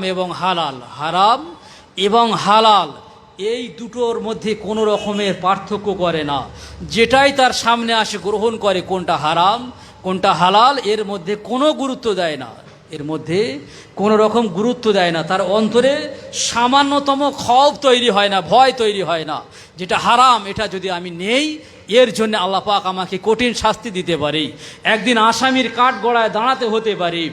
এই ভয়, এই চিন্তা এবং কোনো ব্যাপারে হারাম হালালের কোনো ব্যাপারে তার অন্তরে যখন কোনো রকমের সাড়া না দেবে, যখন কোনো রকমের সাড়া না দেবে, জানতে হবে ওই ব্যক্তির অন্তরটা মরে গেছে, ওই ব্যক্তির অন্তরটা খারাপ হয়ে গেছে, কালি হয়ে গেছে, পাথর হয়ে গেছে, কঠিন হয়ে গেছে। যখন এই পর্যায়ে পৌঁছাবে, আমি শুধুমাত্র একটা নিদর্শন, একটা আলামত বললাম। আমার কথা কি আপনাদের বোঝাতে পারছি? কারোর কাছে জিজ্ঞাসা করার দরকার নেই, আপনার বিবেকের কাছে জিজ্ঞাসা করেন যে আপনার অন্তর ভালো আছে না খারাপ হয়ে গেছে, অন্তর ভালো আছে না খারাপ হয়ে গেছে। যদি কোনো বান্দির হারাম হালাল সামনে এসে গেল, আসার পরে তার যদি অন্তরে এতটুকু যদি মনে হয় আমি যদি হারামটা নেই হয়তো আমার ক্ষতি হতে পারে, আমি যদি হারামটা নেই হয়তো আল্লাহর কাছে ধরা পড়তে হবে, তারপরে পরিস্থিতি বিভিন্ন রকম আমার সম্মুখীন, এই রকম যদি কিছু না কিছু তার অন্তরে জাগে, যদি কিছু না কিছু তার অন্তরে উদয় হয়, জানতে হবে তার অন্তরে এখনো কিছু ভালো আছে, তার অন্তরে এখনো কিছু পরিষ্কার আছে, যে কারণে তার অন্তরে এই রকম বিষয় তার অন্তরে উদয় হচ্ছে। আর যদি মোটেই উদয় না হয়, জানবেন অন্তর খারাপ হয়ে গেছে, অন্তর খারাপ হয়ে গেছে। এই অন্তরটাকে পরিষ্কার করতে হবে। যদি না করা হয়, আল্লাহ পাক কি বলছেন? ওয়ালাকাদ জারান আলি জাহান্নামা কাসীরাম মিনাল জিন্নি ওয়াল ইনস, এই সমস্ত ব্যক্তিদেরকে আল্লাহ পাক কি করবেন? জাহান্নামে দিয়ে দেবেন, আল্লাহ পাক জাহান্নামে দিয়ে দেন। ওয়ালাহুম আয়ুনুন লা ইয়াবসিরুনা বিহা, এবং আমি আল্লাহ তাদেরকে চোখ দান করেছি, আমি আল্লাহ তাদেরকে দেখার জন্যে আমি আল্লাহ তাদেরকে চোখ দিয়েছি। ওই চোখ দিয়ে তারা দেখেও দেখেনি, ওই চোখ দিয়ে তারা দেখেও দেখেনি। আর কি করেছি? ওয়ালাহুম আযানুল লা ইয়াসমাউনা বিহা, আমি আল্লাহ তাদেরকে কর্ণ দিয়েছিলাম, কান দিয়েছিলাম, এই কান দিয়ে তারা শুনেও শোনেনি, এই কান দিয়ে তারা শুনেও শোনেনি। কারণ আজকের দুনিয়ার মানুষ, আমরা এই যে কথাগুলো বলছি, কোরআনের কথা, হাদিসের কথা, ইহদিনা সিরাতাল মুস্তাকিম, এই যে সহজ সরল পথে চলার যে কথা বারবার বলা হচ্ছে, সবাই আমরা শুনছি, সবার কানে পৌঁছে যাচ্ছে, কিন্তু সবার কানে পৌঁছে যাওয়ার পরেও সেই অনুপাতে ওই বান্দাটা আমল করলো না, সেই অনুপাতে ওই বান্দাটা আমল করার চেষ্টা করলো না। আমরা যে বারবার বলি ইলমে শরিয়াত এবং ইলমে মারিফাত, এই দুটো জ্ঞানই আপনার আমার অর্জন করতে হবে, এই দুটো জ্ঞানই আপনার আমার অর্জন করতে হবে। কেন করতে হবে? এই রাস্তা যে দিয়েছেন মহান রব্বুল আলামিন আল্লাহ পাক, এরও দলিল, এরও প্রমাণ আল্লাহ পাক কোরআন পাকের মধ্যে দিয়েছেন, আল্লাহ পাক কোরআন পাকের মধ্যে দিয়েছেন যে লিকুল্লি জাআলনা শিরআতা ওয়া মিনহাজা, যে আমি আল্লাহ পাক তোমাদের মধ্যে তোমাদের জন্য দুটো রাস্তা দিয়েছি, দুটো পথ দিয়েছি। একটা হলো শিরআত অর্থাৎ শরিয়াত, ওয়া মিনহাজ এবং তরিকত, শরিয়াত এবং তরিকত, এই দুটো রাস্তা আমি আল্লাহ তোমাদেরকে দিয়েছি। এই দুটো পথের পথিক তোমাকে হতে হবে, এই দুটো পথের উপরে তোমাকে চলতে হবে। এই আয়াতের একটা অংশ আমার ছেড়ে গিয়েছে, মিনকুম বলে একটা শব্দের মাঝখানে আছে, যাই হোক। তো এই আয়াত যে আল্লাহ পাক দিয়েছেন, আল্লাহ পাক শরিয়াত এবং তরিকাত, এই দুটো রাস্তা আপনার আমার জন্য দিয়েছেন। এই দুটো পথের পথিক আপনাকে আমাকে হতে হবে। আর ওই পথের পথিক যখন হবেন, তখন আপনার অন্তর, তখন আপনার চোখ, তখন আপনার কান যেভাবে আল্লাহ এবং আল্লাহ রসুল বলেছেন সেইভাবে চলবে। আর যখন ওই অনুপাতে না চলবে, এই আয়াতের শেষের দিকে বলা হচ্ছে উলাইকা কাল আনাম বালহুম আদাল, ওরা হলো চতুষ্পদ জন্তুর ন্যায়, ওরা হলো চতুষ্পদ জন্তুর ন্যায়। কারা? যারা অন্তর দিয়ে ভাবে না, যারা চোখ দিয়ে দেখেও দেখে না, অর্থাৎ সত্য জিনিসটা যারা গ্রহণ করে না, আর যারা কান দিয়ে শুনেও শোনে না, এরা হলো চতুষ্পদ জন্তুর ন্যায়। বালহুম আদাল, শুধু চতুষ্পদ জন্তুর ন্যায় নয়, এরা হলো তার থেকেও নিকৃষ্ট, তার থেকেও খারাপ, যাদের অন্তরটাকে খারাপ করে ফেলেছে, যাদের অন্তরটাকে খারাপ করে ফেলেছে। এই কারণে বারবার বলা হয় যে আপনি আপনার অন্তরটা, আপনি আপনার এই কাল্পটা, এটাকে আপনি পরিষ্কার করেন, এটাকে আপনি পরিষ্কার করেন, এটাকে নোংরা বহির্ভূত করার চেষ্টা করেন। তা না হলে দিনের পর দিন এই নোংরা খারাপ হতে হতে, নোংরা আবর্জিত হতে হতে একদিন আপনাকে শেষ করে দেবে, একদিন আপনাকে বরবাদ করে দেবে। আপনার যে দিন, আপনার যে সময়, এই সমস্ত সময়গুলো আপনার থেকে দিনের পর দিন চলে যাচ্ছে, অথচ আপনি কোনো দিনের জন্য ভাবেন না, কোনো দিনের জন্যে আপনি চিন্তা করেন না যে আপনার সময়টা কিভাবে পার হয়ে যাচ্ছে, আপনার সময়টা কিভাবে আপনার থেকে চলে যাচ্ছে, আমরা কোনো দিনের জন্য ভাবি না। এভাবে আমরা দিনের পর দিন এভাবেই পার করে দিচ্ছি, এভাবে দিনের পর দিন আমরা এভাবে পার করে দিচ্ছি। কবে ভাববেন আর কবে চিন্তা করবেন, কবে সঠিক রাস্তায় আসার জন্যে আপনি আসবেন? আপনি প্রত্যেক দিন নামাজের সময়ে আপনি সূরা ফাতিহার মধ্যেই বলছেন যে ইহদিনাস সিরাতাল মুস্তাকিম, ইহদিনাস সিরাতাল মুস্তাকিম, যে আল্লাহ আপনি আমাদের সরল পথ দেখান, আল্লাহ আপনি আমাদেরকে সহজ পথ দেখান। তো সহজ পথ কোনটা? সহজ পথ কোনটা? যে পথে আল্লাহ পাক যাদের উপরে নিয়ামত দিয়েছেন, যারা জান্নাতি হয়েছেন, আল্লাহর ওলি হয়েছেন, এই সমস্ত ওলি আল্লাহরা যে পথে রয়েছেন, ওই পথটাই হলো সঠিক পথ, ওই পথটাই হলো সরল পথ। ওই পথের পথিক আমরা আল্লাহর কাছে বলছি যে আল্লাহ আপনি আমাদের ওই পথের পথিক করান। তো যে পথে আল্লাহর ওলিরা রয়েছেন, সেই পথের পথিক হওয়ার জন্যেই আমরা প্রতিনিয়ত আল্লাহর কাছে দোয়া করি, নামাজে আমরা সূরা তেলাওয়াত করি। অথচ সেই পথ যে সঠিক পথ, এটা বাস্তবে যখন আমি আসি তখন আমার মগজে ঢোকে না, তখন আমার অন্তরে আমি অনুধাবন করতে পারি না যে আল্লাহর ওলিদের এই পথটাই হলো সঠিক পথ। যে পথে হযরতে বড় পীর আব্দুল কাদের জিলানী আল বাগদাদী রহমাতুল্লাহ আলাইহি রয়েছেন, যে পথে খাজা মুঈনুদ্দিন চিশতি রহমাতুল্লাহ আলাইহি রয়েছেন, যে পথে ইমাম বাহাউদ্দিন নকশবন্দ রহমাতুল্লাহ আলাইহি রয়েছেন, যে পথে খাজা বাকি বিল্লাহ ইমামে রব্বানী মুজাদ্দিদ আল পেসানি রহমাতুল্লাহ রয়েছেন, যে পথে খাজা মাসুম বিল্লাহ রহমাতুল্লাহ আলাইহি রয়েছেন, যে পথে আব্দুল হামিদ বাঙ্গালী রহমাতুল্লাহ আলাইহি রয়েছেন, যে পথে ফুরফুরার পীর আবু বকর সিদ্দিক রহমাতুল্লাহ রয়েছেন, সুফি ফতেহ আলী ওয়াইসি রহমাতুল্লাহ আলাইহি রয়েছেন, নূর মোহাম্মদ নিজামপুরি রহমাতুল্লাহ আলাইহি রয়েছেন, আব্দুল্লাহ মাহবুদ রহমাতুল্লাহ আলাইহি রয়েছেন, এইরকম করে জয়নুল আবেদিন মুজাদ্দিদি রহমাতুল্লাহ আলাইহি রয়েছেন, আরেফ আলী আল মুজাদ্দিদি রহমাতুল্লাহ আলাইহি যে পথের উপর রয়েছেন, এই পথটাই হলো সঠিক পথ, এই পথটাই হলো সঠিক পথ, এটাই হলো সরল পথ। যে বান্দাটা এই পথে চলবে, যে বান্দাটা এই পথে চলবে, সে সঠিক পথ পেয়ে যাবে। এবং ঈমানি হালাতে আল্লাহ পাক যখন তার মউত নসিব করবে, এই পথে চলার কারণে আল্লাহ পাকে তার মউতটা ঈমানি হালাতে ওই ব্যক্তির মউত নসিব করাবেন। আল্লাহ পাক ঈমানি হালাতে ওই ব্যক্তির মউত নসিব করাবেন। এই যে ইলমে তাসাউফের এই যে ব্যাপার, এই যে পীর মুরিদির যে ব্যাপার, এই পীর মুরিদির ব্যাপারের সময় অনেক সময় শরিয়াত এই জায়গায় কাজ করে না, শরিয়াত অনেক সময় এই জায়গায় কাজ করে না। আমি যেরকম এই যে আব্দুল মাহবুদ রহমাতুল্লাহের কথা বললাম, মেদিনীপুরে এই হুজুরের মাজার আছে, মেদিনীপুরে মাজার আছে, হযরতে ফুরফুরা আবু বকর সিদ্দিক রহমাতুল্লাহ আলাইহির একজন অন্যতম খলিফা ছিলেন। আমরা যে গাড়ি চালাই, যে কথার উদ্দেশ্যে বললাম যে শরিয়াত, প্রেম, মহাব্বত, ভালোবাসা এমন একটা জিনিস, অনেক সময় প্রমাণের প্রয়োজন হয় না, আলাদা করে দলিলের প্রয়োজন হয় না। যারা গাড়ি চালান এরা অবশ্যই ভালো করে জানবেন, এই যে গাড়ির যে লাইট, এই লাইটটা কী জন্য দেওয়া হয়? যাতে করে সামনে অন্ধকার থাকলে অন্ধকারটা কাটিয়ে রাস্তাটাকে আলোকিত করে দেয়, যাওয়ার পথ সহজ হয়ে যায়, তাই তো নাকি? আমার কথার সঙ্গে একটু কথা বলেন, তাই তো? ভালো করে বুঝবেন, যখন অতিরিক্ত কুয়াশা পড়ে শীতের সময় বা কোনো সময় যখন অতিরিক্ত কুয়াশা পড়ে, ওই অতিরিক্ত কুয়াশায় গাড়ির ওই লাইট কিন্তু আর কাজ করে না, গাড়ির ওই লাইট কিন্তু আর কাজ করে না, কিন্তু সামনেও আর ভালোভাবে দেখতে পায় না, এমন হয় তো নাকি? ওই জায়গায় লাইট কাজ করে না। ঠিক তদ্রূপ এই যে আব্দুল মাহবুদ রহমাতুল্লাহ আলাইহি, উনি যখন ইন্তেকাল করবেন, ইন্তেকালের আগে ওসিয়াত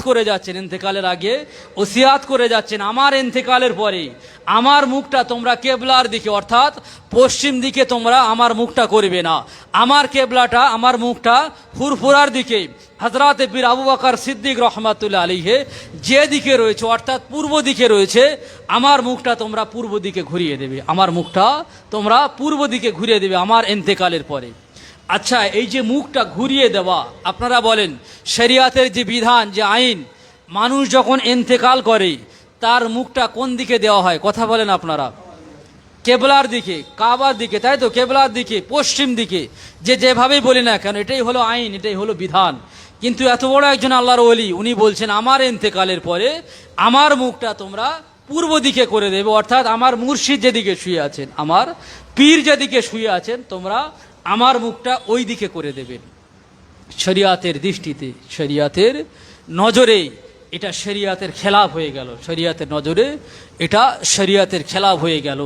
ইন্তেকাল যখন হয়ে গেল, ফতোয়া দিতে লাগলেন আলেম ওলামারা, ফতোয়া দিতে লাগলেন। ওনার যারা মানে ভক্তবিন্দু ছিল, আওলাদ যারা ছিল, তাদেরকে বলতে লাগলেন যে এই কথা মানা যাবে না, এই কথা মানা যাবে না, এটা শরিয়াতের খেলাফ কথা, অতএব এই কথাটা মানা যাবে না। এই মনে করে যখন দাফন কাফনের ব্যবস্থা করা হলো, যখন দাফন কাফনের ব্যবস্থা করা হলো, তখন ওনার মুখটা ঘুরিয়ে কোন দিক করে দেওয়া হলো? পূর্ব দিক করে দেওয়া হয়েছিল, কিন্তু যখন ফতোয়া দিতে লাগলেন তখন ব্যক্তিরা কি করলেন? ওই মুখটা ঘুরিয়ে পশ্চিম দিকে করে দিল, মুখটা ঘুরিয়ে পশ্চিম দিকে করিয়ে দিল। কেন? এটা শরিয়াতের দৃষ্টিতে এটা খেলাফ, শরিয়াতের দৃষ্টিতে এটা হলো খেলাফ। কিন্তু আল্লাহর ওলি যারা হয়ে যায়, আল্লাহর ওলি যারা হয়ে যায়, আলা ইন্না আউলিয়া আল্লাহি লা খাউফুন আলাইহিম ওয়ালা হুম ইয়াহজানুন, আল্লাহর ওলি যারা হয়ে যায়, আল্লাহর বন্ধু যারা হয়ে যায়, এদের কোনো ভয় থাকে না, এরা চিন্তা থাকে না। আল্লাহ পাক এদের অনেক অনেক মাহাত্ম্য দিয়ে থাকে, আল্লাহ পাক এদের অনেক মর্যাদা দিয়ে থাকে, অনেক মাকাম দিয়ে থাকে, অনেক মাকাম দিয়ে থাকেন। আমরা মনে করি আল্লাহর ওলি যতদিন দুনিয়ার জমিনে থাকবে, যতদিন দুনিয়ার জমিনে থাকবে ততদিনই হয়তো এদের ক্ষমতা। না, দুনিয়ার বাদশাহ, দুনিয়ার লিডার, এরা যারা আপনার কিনা হুকুমরানি চালায়, এরা যারা আপনার দুনিয়ার জমিনে যে শাসন চালায়, এটা তো মানে মানুষের বডির উপরে, মানুষের শরীরের উপরে এরা এদের রাজত্বটা চালায়, মানুষের শরীরের উপরে রাজত্ব চালায়। যেদিন এই দুনিয়াবি লিডার, দুনিয়াবি বাদশাহ, দুনিয়াবি নেতা যেদিন দুনিয়া থেকে পর্দা নেবে, চলে যাবে, সেদিন থেকে ওর এই যে হুকুমরানি, ওর এই যে রাজত্ব, সেদিন থেকে বন্ধ হয়ে যাবে। তাই তো নাকি? সেদিন থেকেই বন্ধ হয়ে যাবে। কিন্তু যারা আল্লাহর ওলি হয়ে যায়, যারা আল্লাহর মহব্বতের বান্দা হয়ে যায়, আল্লাহর মহব্বতের বান্দা হয়ে যায়, তাদের যে রাজত্ব, তাদের যে হুকুমরানি, ওই হুকুমরানিটা ওটা মানুষের শরীরের উপরে নয়, তাদের হুকুমরানিটা, তাদের রাজত্বটা মানুষের অন্তরে চলে, মানুষের অন্তরে চলে, মানুষের অন্তরে তারা রাজ করে থাকেন, মানুষের অন্তরে আল্লাহর ওলিদের হুকুম চলে। তাই তো নাকি? মানুষের অন্তরে হুকুম চলে। আর আল্লাহর ওলি যারা হয়ে যায়, আল্লাহর ওলি যারা হয়ে যায় দুনিয়ার জমিনে, আল্লাহ পাক যতদিন তাদেরকে হায়াতে রাখবেন, দুনিয়ার জমিনে যতদিন আল্লাহ পাক তাদেরকে হায়াতে রাখবেন, এই হায়াতে থাকাকালীন তারা মানুষের অন্তরের উপরে রাজ করতে থাকে। এবং যখন দুনিয়া থেকে চলেও যায়, দুনিয়া থেকে চলে যাওয়ার পরেও আল্লাহর ওলিরা দুনিয়ায় যে সমস্ত বান্দারা বেঁচে থাকেন, এদের অন্তরের উপরে, এদের কলবের উপরে তখনও পর্যন্ত এরা একইভাবে রাজ করতে থাকে, তখনও এরা একইভাবে রাজ করতে থাকে। আমি উদাহরণ দিচ্ছি আপনাদের। দুনিয়ার কোনো নেতার কথা যদি কেউ বলে, আলাদা করে আদবের সঙ্গে কেউ বলে না। এই জায়গায় যদি কেউ আব্দুল কাদের জিলানীর এই কথাটা বলে, আমরা আব্দুল কাদের বলে চুপ করে থাকতে পারি না? পারি। আমরা বলি কি রহমাতুল্লাহি আলাই, তাই তো? এরকম যে কোনো আল্লাহর ওলির যখন নাম নেওয়া হয়, অন্তরে একটা আলাদা শান্তি আসে, অন্তরে একটা আলাদা আদব তৈরি হয়, একটা কাইফিয়াত, একটা আলাদা অনুভব তার অন্তরে তৈরি হয় যে না, উনি একজন আল্লাহর ওলি ছিলেন, উনি একজন আল্লাহ পাকের মাহবুব বান্দা ছিলেন, আল্লাহ পাকের বড় পেয়ারা বান্দা ছিলেন। তার নামটা বেয়াদবের সঙ্গে নেওয়া যাবে না, তার নামটা বেয়াদবের সঙ্গে নেওয়া যাবে না। তার নামটা নিতে গেলে আদবের সঙ্গে, এহতেরামের সঙ্গে, বড় এহতেরামের সঙ্গে তার নামটা নিতে হয়। তাহলে আল্লাহর ওলি যারা হয়ে যায়, এরা দুনিয়া থেকে চলে যাওয়ার পরেও এদের হুকুমরানি, এদের রাজত্ব তখনও পর্যন্ত দুনিয়ায় বেঁচে থাকা মানুষের উপরে রাজ করতে থাকে, তখনও পর্যন্ত রাজ করতে থাকে। তো আল্লাহর ওলিরা এরা দুনিয়া থেকে চলে যাওয়ার পরেও মরে না। আমি তো একটু আগে বলছিলাম, যারা কাফের, বেঈমান, মুশরিক, এরাও তো দুনিয়া থেকে মরার পরে এরা মরে না, এরা মরে না। কাফের, বেঈমান, মুশরিক এরা যদি মরে যেত, প্রত্যেকের কবরে সওয়াল হবে কি হবে না? কথা বলেন আপনারা। একজন মানুষ ঈমান নিয়ে গেছে, তার সওয়াল জবাব হবে, কথা বলেন, এই হবে কি হবে না? যে মানুষটা ঈমান নিয়ে যায়নি তার সওয়াল হবে। সওয়াল হতে গেলে ওই জায়গা, ওই বান্দাকে জিন্দা থাকা প্রয়োজন আছে না নাই? কথা আমার বুঝতে পারছেন না মনে আপনারা? জীবিত থাকতে হবে তো, জীবিত থাকবে, তারপর তো ফেরেশতাদের কথা সে শুনবে, তারপরে তার জবাব দেবে, দিক বা না দিক আলাদা কথা, তাকে তো জীবিত থাকতে হবে। কিন্তু তাদের জীবিত থাকা একরকম, আমি আগে বলেছি, তাদের জীবিত থাকা একরকম, আল্লাহর আযাব সহ্য করার জন্য তাদের জীবিত থাকা, আর মুমিন মুসলমানদের জীবিত থাকা আল্লাহর দয়া, আল্লাহর জান্নাত, রাসূলুল্লাহ সাল্লাল্লাহু আলাইহি সাল্লামের জিয়ারত, এই সমস্ত জিনিস, আল্লাহ পাকের দিদার, এই সমস্ত জিনিসের জন্য এদের বেঁচে থাকা আর একরকম। তো আল্লাহর ওলিরা এরা ইন্তেকালের পরে এরা মরে না। তো হজরতে যে কথা বলছিলাম আব্দুল মাহবুদ রহমাতুল্লাহ আলাইহি মুখটা ঘুরিয়ে দিলেন। একটু সময় পরে দেখা গেল যে আল্লাহ পাকের কুদরতি ক্ষমতায় ওই মুখটা ঘুরে আপনার কিনা পূর্ব দিকে, অর্থাৎ ওনার পীর যেদিকে আছে সেই দিকে মুখটা ঘুরে গেল। দ্বিতীয়বার আবার পশ্চিম দিকে করে দেওয়া হলো, কেবলার দিকে করে দেওয়া হলো, মুখ আবার ঘুরে গেল। তৃতীয়বার যে ব্যক্তিটা মুখটা ঘোরাতে লাগলেন, যখনই ঘোরাতে লাগলেন এই দুটো হাত যন্ত্রণা শুরু হয়ে গেল, অসহ্য যন্ত্রণা, এত যন্ত্রণা হচ্ছে। যিনি ওখান থেকে উঠে আসলেন কিন্তু যন্ত্রণা কমে না, যন্ত্রণায় অস্থির হয়ে গেলেন। যন্ত্রণায় যখন অস্থির হয়ে গেলেন, আশেপাশের মানুষের মধ্যে একটা ক্ষোভ এসে গেল, ভয় এসে গেল, যে মানুষটা ভালো ছিল হঠাৎ করে এত যন্ত্রণা, পেন কোথা থেকে এসে গেল, মানুষ ভয় খেয়ে গেল। মানুষটাকে কি করলেন, যে ব্যক্তির যন্ত্রণা হতে লাগলো ওনাকে ধরে পাশের হসপিটালে নিয়ে গেলেন। ডাক্তার অনেক রকম ট্রিটমেন্ট করলেন, অনেক রকম চেক আপ করার পরে দেখা গেল যে এর মধ্যে কোনো রকমের রোগ নাই, এর মধ্যে কোনো রকমের কোনো সমস্যা নাই, কিন্তু যন্ত্রণা, যে পেন যে শুরু হয়েছিল ওই যন্ত্রণা কিন্তু কমে না। এলাকার মানুষ কি করলেন, হজরতেই মেজলা হুজুর পীর কেবলা রহমাতুল্লাহ আলাইহিকে নিয়ে গিয়ে ওই জায়গায় জিয়ারাত করলেন এবং যে ব্যক্তির এই হাতে যন্ত্রণা শুরু হয়েছিল ওই ব্যক্তিরা ভালো করে ক্ষমা চাইলেন। তারপরে ক্ষমা চাওয়ার পরে ওর হাতটা যে যন্ত্রণা শুরু হয়েছিল সেই যন্ত্রণা কমলো, হাতের যে যন্ত্রণা শুরু হয়েছিল সেই যন্ত্রণা কমলো। এখানেই আল্লাহর ওলি, আমি সবাইকে এটা বোঝাতে চাইছি না যে আপনারা সবাই পূর্ব দিকে মুখ করেই কবরে শোয়াবেন, এরকম বিষয় নাই। এক একজনের ক্ষেত্রে একটা মহাব্বতের বিষয়, পীর মুরিদি মহাব্বতের বিষয়টা অনেক সময় চরম পর্যায়ে পৌঁছে যায়, যে জায়গায় দুনিয়ার মানুষ মনে করে ভুল, কিন্তু হাকিকাতের পর্যায়ে যখন পৌঁছে যায় তখন দেখা যায় এটা আসলেই ভুল নয়, এটা অবশ্যই সঠিক, এবং এটা সেটি বিধির মধ্যে, শরিয়াতের যে নিয়ম কানুন তার মধ্যেই রয়েছেন। সেটা বোঝার ভুল আমাদের মতো মানুষের, কারণ আমাদের অন্তর সেই জায়গায় পৌঁছাতে পারেনি। তো উনি যে বললেন যে আমার মাথাটা, আমার মুখটা আমার যিনি কেবলা, অর্থাৎ আমার মুর্শিদ কেবলা দিকে করে দেবেন। ওনার যেটা উদ্দেশ্য ছিল সেটা হলো যে আমার যিনি কেবলা তিনি হলেন আমার মুর্শিদ, তাই তো নাকি? আমার পীর ইনি হলেন আমার কেবলা, আর আমি যে কেবলা নবী মুহাম্মদুর রাসূলুল্লাহ সাল্লাল্লাহু আলাইহি ওয়াসাল্লামকে চিনেছি, আমি কিন্তু ডাইরেক্ট চিনিনি, আমি আমার কেবলার ওসিলা করে আমি নবী মুহাম্মদুর রাসূলুল্লাহকে চিনেছি। কথা বোঝাতে পারছি আপনাদের? আমি আমার কেবলার ওসিলা করে আমি নবী মুহাম্মদুর রাসূলুল্লাহকে চিনেছি। তো আমি আমার কেবলার দিকে আমি থাকবো, আর আমার কেবলা অর্থাৎ আমার পীর মাশায়েখ তিনি যেটাকে কেবলা বলে মনে করেছেন নবী মুহাম্মদুর রাসূলুল্লাহ, তিনি ওই কেবলাকে কেবলা বলে মেনে নেওয়ার কারণে এবং আমি আমার কেবলাকে মেনে নেওয়ার কারণে হাকিকাতের চরম পর্যায়ে দেখা গেল যে উনি ওনার কেবলাকে মেনে নেওয়ার কারণে যে কেবলা যেটা সঠিক যে ব্যাপার, সেই জায়গায় মহাব্বতের কারণে উনি ঠিকই রয়েছেন। কথা বুঝতে পারছেন? তো এই জায়গায় যদি কোনো ব্যক্তি মনে করে ফতোয়া দেবে, এই জায়গায় ফতোয়া চলবে না, কারণ এটা মহাব্বতের একটা চরম পর্যায়। যাই হোক, আল্লাহ পাক আপনাকে আমাকে সকলকে সঠিক বুঝদান করুন। তরিকাতের পথে থাকলে, তরিকাতে রাস্তায় থাকলে, আমি যে কথাগুলো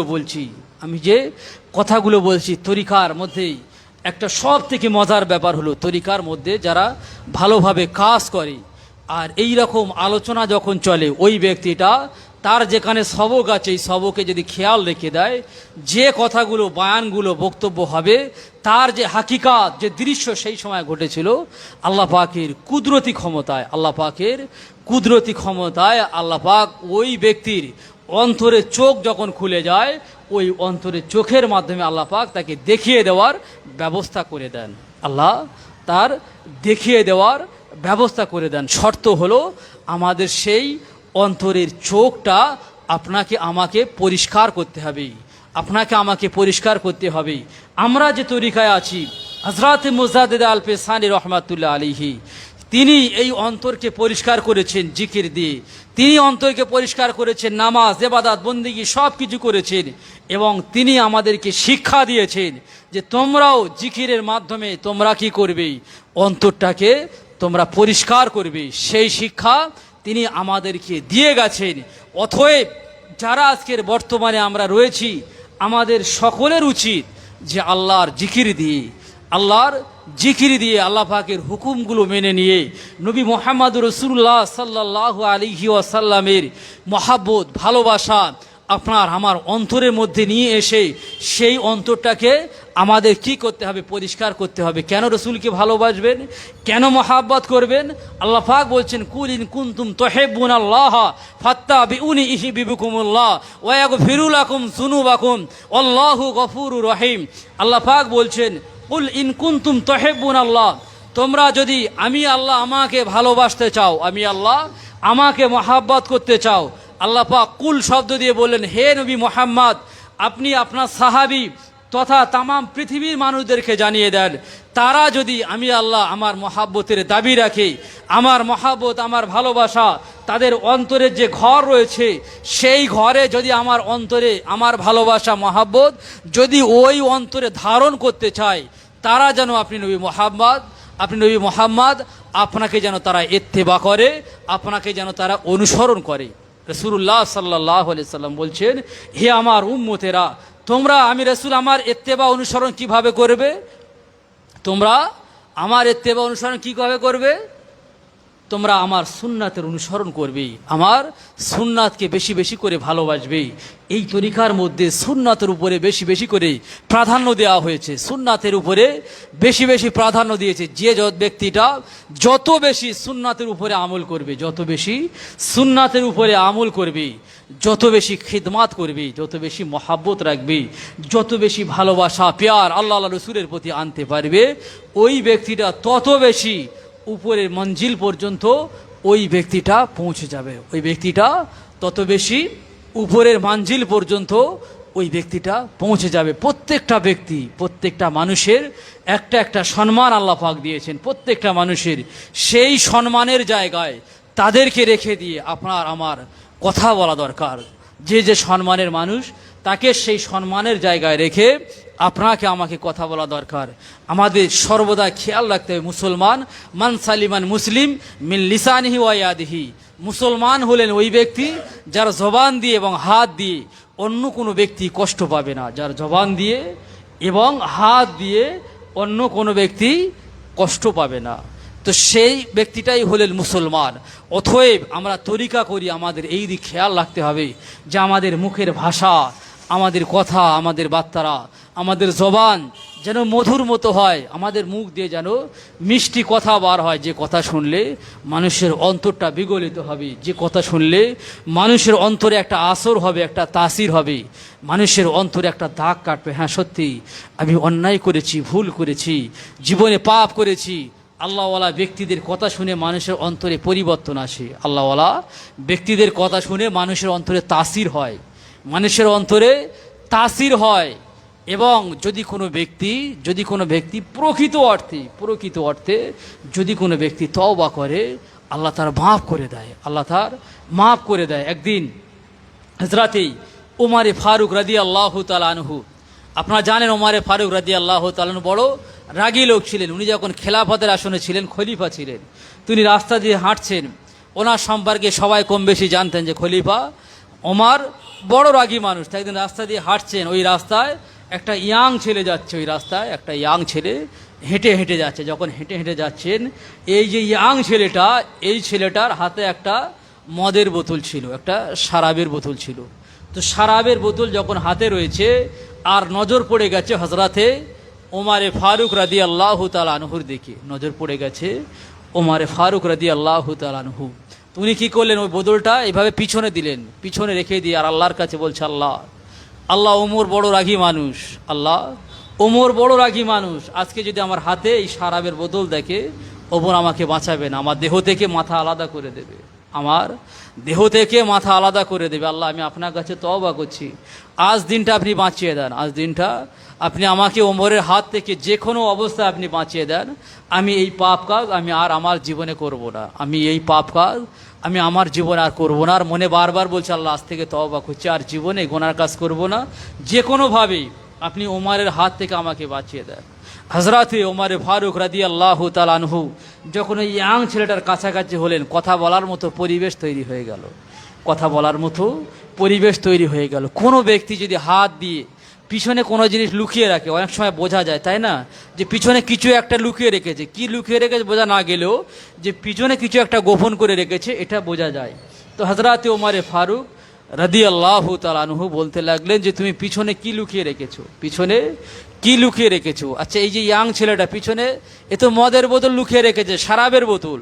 এ যদি বলে যে আমার পিছনে শরাবের বোতল রয়েছে, তো ওর তো দেহ থেকে মাথা আলাদা করে দেবে, দেহ থেকে মাথা আলাদা করে দেবে।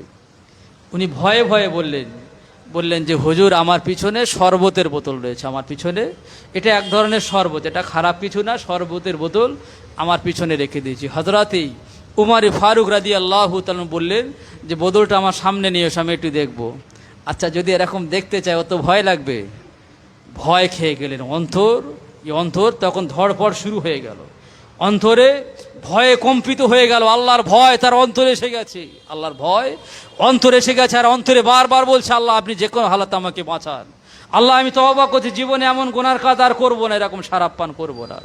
তারপরে এদিকে ওমরের হুকুম সামনে যদি না নিয়ে আসে, পরিস্থিতি আরও খারাপ দিকে যেতে পারে। এই কারণে উনি বোতলটা সামনের দিকে আনলেন। যখনই বোতলটা সামনের দিকে আনলেন, দেখা গেল কিতাবের মধ্যে লেখা হয়েছে ওই যে ব্যক্তিটা ওই ইয়াং ছেলের জবান দিয়ে বলেছিল যে হুজুর এটা হলো এক ধরনের শরবতের বোতল, অথচ ওটা ছিল শরাবের বোতল। আল্লাহ পাকের কুদরতি ক্ষমতায় এবং প্রকৃত অন্তরে তওবা করার কারণে আল্লাহ পাক ওই শরাবের বোতলটা, ওই মদের বোতলটা আল্লাহ পাক হাকিকাতে শরবতের বোতলে বানিয়ে দিয়েছিলেন, প্রকৃত অর্থেই শরবতের বোতল বানিয়ে দিয়েছিলেন। তো এই ব্যক্তিটা যদি অন্তরে আল্লাহর কাছে তওবা করার কারণে এই শরাবের বোতলটা যদি শরবতের বোতল হতে পারে, তো আল্লাহ পাক আপনি আমি যারা দুনিয়ার জমিনে আছি, আপনি আমি যারা দুনিয়ার জমিনে আছি, আমরা জীবনে এমন কি গুনাহ করেছি, এমন কি অন্যায় করেছি যে আমরা গুনাহ করার কারণে আল্লাহ আমাদের গুনাহ মাফ করবে না। আমি একদিন আলোচনা করেছিলাম যে নবী মুহাম্মদুর রাসূলুল্লাহ বলছেন যে বান্দা বিশাল গুনাহ করার পরে, পাহাড় গুনাহ করার পরে ওই বান্দাটা যখন আল্লাহর কাছে বলে আল্লাহুম্মা গফিরলি জামবি, আল্লাহ জীবনে অন্যায় করেছি, গুনাহ করেছি, আল্লাহ আপনি মাফ করে দেন, আল্লাহ ওই বান্দার জীবনে গুনাহ মাফ করে দেয়, আল্লাহ ওই বান্দার জীবনে গুনাহ মাফ করে দেন। তো ফারিস্তারা আল্লাহর কাছে জিজ্ঞাসা করেন যে আল্লাহ আপনি এর জীবনে গুনাহ মাফ করে দিলেন, এর জীবনে তো অনেক অন্যায় রয়েছে, জীবনে অনেক অন্যায়, অনেক পাপ, অনেক গুনাহ এর জীবনে করেছি, এত সহজে আপনি মাফ করে দিলেন। আল্লাহ তখন ফারিস্তাদের বলেন হে আমার ফারিস্তারা শুনে রেখে দাও, দুনিয়ায় এই বান্দাটা অন্যায় করেছে, দুনিয়ায় এই বান্দাটা অন্যায় করেছে, গুনাহ করেছে, কিন্তু আজ আমার কাছে তওবা করছে, আজ আমার কাছে তওবা করছে। আর আমার কাছে তওবা এই কারণে করছে যে আমি আল্লাহ, আমার উপরে ইয়াকিন আছে যে আল্লাহ বলে একজন আছে। আমার কথা ভালো করে বুঝবেন, তওবা এই কারণেই করছে যে আমার আল্লাহ বলে একজন আছে, এই ইয়াকিন, এই বিশ্বাস, এই ঈমান তার মধ্যে আছে, তাই সে আমি আল্লাহ আমার কাছে তওবা করছি। এই বিশ্বাস যেহেতু আছে যে আল্লাহ বলে একজন আছে, তার মনে এটা হয়েছে যে আল্লাহ চাইলে যিনি আমাকে সৃষ্টি করেছেন সেই আল্লাহ যদি চায়, সেই আল্লাহ আমার জীবনে গুনাহ মাফ করে দিতে পারেন, আবার সেই আল্লাহ চাইলে আমার এই গুনার জন্যে কাল কায়ামাতের ময়দানে গ্রেফতার করতে পারেন। তো আমি আল্লাহ, আমার প্রতি এই যে ইয়াকিন যে আমি আল্লাহ বলে একজন আছি, এই যে বিশ্বাস তার অন্তরে নিয়ে এসেছে, এই আমি আল্লাহ আমার উপরে ইয়াকিন আনার কারণে আমি আল্লাহ ওর জীবনে গুনাহ খাতাগুলোকে মাফ করে দিই, আমি আল্লাহ ওর জীবনে গুনাহ খাতাগুলোকে মাফ করে দিই। হযরতে মাওলানা রুমি রহমাতুল্লাহ আলাইহি বলছেন, বাবু বলছিলেন মাওলানা রুমির কথা। এই মাওলানা রুমি রহমাতুল্লাহ অনেক বড় আলিম ছিলেন, শামস তাবরেজ রহমাতুল্লাহর কাছে বায়াত নিয়েছিলেন। তো বায়াত হওয়ার আগে দুনিয়ার মানুষ একে অনেক বড় আলেম বলতেন। আর যখন বায়াত হয়েছিলেন শামস তাবরেজ রহমাতুল্লাহর কাছে, উনি পাগল বেসেছিলেন, তাই দুনিয়ার মানুষকে পাগল বলেছিলেন, অনেক ঘটনা। তো যাই হোক ওইদিকে যাচ্ছি না। তাই হযরতে মাওলানা রুমি রহমাতুল্লাহ আফসোস করে বলেছিলেন যে আমি যখন মাওলানা ছিলাম না, আলিম ছিলাম না, তখন দুনিয়ার মানুষ আমাকে মাওলানা বলতো, আলিম বলতো। আজ যখন প্রকৃত অর্থে আমি আলিম হয়েছি, হাক্কানি আলিম হয়েছি, মাওলানা হয়েছি, আজ দুনিয়ার মানুষ আমাকে পাগল বলে। তো এই মাওলানা রুমি রহমাতুল্লাহ বলছেন বনি ইসরাইল কওমের মধ্যে একজন ব্যক্তি, বনি ইসরাইল কওমের একজন ব্যক্তি। তো উনি জেকের করতেন সানাম সানাম বলে। সানাম কথার অর্থ হলো ঠাকুর, সানাম কথার অর্থ হলো মূর্তি, ঠাকুর। তো উনি সানাম সানাম বলে জিকির করতেন। একদিন রাতের বেলা বনি ইসরাইল কওমের ওই ব্যক্তিটা সানাম সানাম বলে উনি জিকির করতে লাগলেন। সারা রাত জিকির করলেন, সারা রাত জিকির করলেন। ওনাদের যে জিকির করতে করতে হঠাৎ করেই একবার এই মুখ থেকে হঠাৎ করে একবার এই জবান দিয়ে সানাম বাদ দিয়ে সমাদ কথাটা বার হয়ে গেছে, সানাম বাদ দিয়ে সমাদ কথাটা বার হয়ে গেছে। কুলহু আল্লাহু আহাদ আল্লাহু সমাদ। আল্লাহ হলেন অমুখাপেক্ষী। আল্লাহ পাকের যে নামগুলো আছে তার মধ্যে একটা নাম হলো সমাদ। এই সমাদ কথাটা তার জবান দিয়ে বার হয়ে গেছে। যখনই বার হয়েছে আল্লাহ পাক ফারিস্তাদেরকে বলতে লাগলেন, ফারিস্তারা যাও, ফারিস্তারা যাও, এই বান্দার কাছে চলে যাও, আর ওই বান্দাটা যেটা চায় গিয়ে তার এই চাওয়া পাওয়াগুলো গিয়ে পূরণ করে দাও, তার এই চাওয়া পাওয়াগুলো পূরণ করে দাও। ফারিস্তারা বলতে লাগলেন, ইয়া রাসূলুল্লাহ, ইয়া হাবিব আল্লাহ হুজুর, ইয়া রাসূল, এই হে রব্বুল আলামিন আল্লাহ পাক, এই বান্দাটা এ তো আপনাকে ইচ্ছা করে ডাকিনি, এ তো আপনাকে ইচ্ছা করে ডাকিনি, এ তো মূর্তি পূজা করতেন। এই বান্দাটা মূর্তি পূজা করতেন। ওর